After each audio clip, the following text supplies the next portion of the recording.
tiene. Still in Kalou, the DCP victory in the Kalou by-election may have been about one parliamentary seat, but politically it has reignited debate over President William Ruto's 2027 running mate.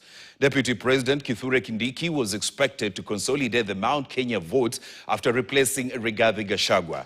But with the region showing signs of growing political fragmentation and fresh calls for a renegotiation of power within the broad-based arrangement, has the Kalou outcome reopened the debate over Kindiki's place on the 2027 ticket?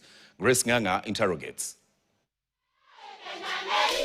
The Kalou result has not only reignited debate over Deputy President Kindiki's political future, it has also triggered competing advice on how President William Ruto should approach his 2027 re-election strategy. Wewe Goliathi, wewe ni one-term MP. Wewe Goliathi ni one-term MP. Na uachane na mimi, ukiendelea kunitusi.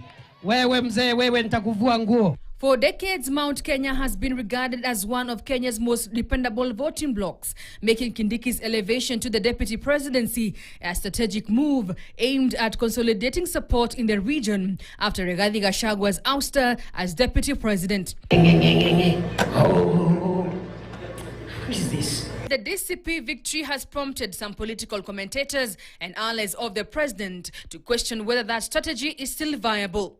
Political commentator Mutuhingunyi argues that Kalou outcome demonstrates President Ruto has lost significant political ground in Mount Kenya and should instead focus on building a new electoral coalition in regions such as Nyanza and Western Kenya, contending that if Mount Kenya is no longer assured, then retaining Kindiki on the 2027 ticket may not yield the electoral dividend Kenya Kwanza anticipates. The only thing Ruto can do if he sees is drowning, he can go for a Muslim running mate. The debate has been further fueled by signs of political fragmentation within Mount Kenya itself. Sisi watu ya Mount Kenya East hatutaki kunjua maneno ya Kalou. Mufanya vile mtafanya. Anaongeanga kama mwenda wazimu. Hata tujui ni waziri wa aina gani huyo. That raises a broader political question.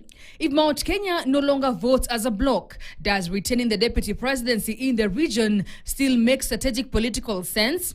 Yet that argument is not without its own challenges. While some ODM leaders have insisted that any formal, broad-based electoral arrangement should include the deputy presidency, the alliance itself is still evolving and has its own internal political interests and competing regional expectations, with questions on whether they will bring a full orange to the table. Adding another layer to the debate is a recent High Court ruling directing the president to reconstitute the cabinet within 120 days to comply with the Constitution's 2/3 gender rule. Some of the president's allies have suggested the exercise could also present an opportunity to politically recalibrate his administration. Kindiki, who was confident that the by-election provided grounds to embarrass Gachagua.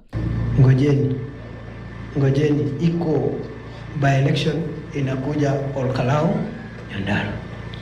Tutakutana na huyo mwanaume hapo Nyandarua. He has now seen a road to Damascus and believes the outcome provided grounds for going back to the drawing board, remarks that have generated fresh speculation about Kenya Kwanza's next political move. At the same time, a section of Kenya Kwanza leaders from the Mount Kenya, led by Mathira MP Eric Wamombi, have indicated that they are preparing a major political announcement following the Kalou defeat, signaling that the contest for the region is far from over.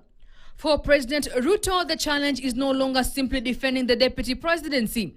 It is determining whether Kindiki remains the most effective political bridge to a region that has historically voted as one bloc, but is now showing signs of pulling in different political directions. Grace Nganga, KTN. Let's now take a look at what you will be reading in Kenya's bold newspaper tomorrow, this Sunday.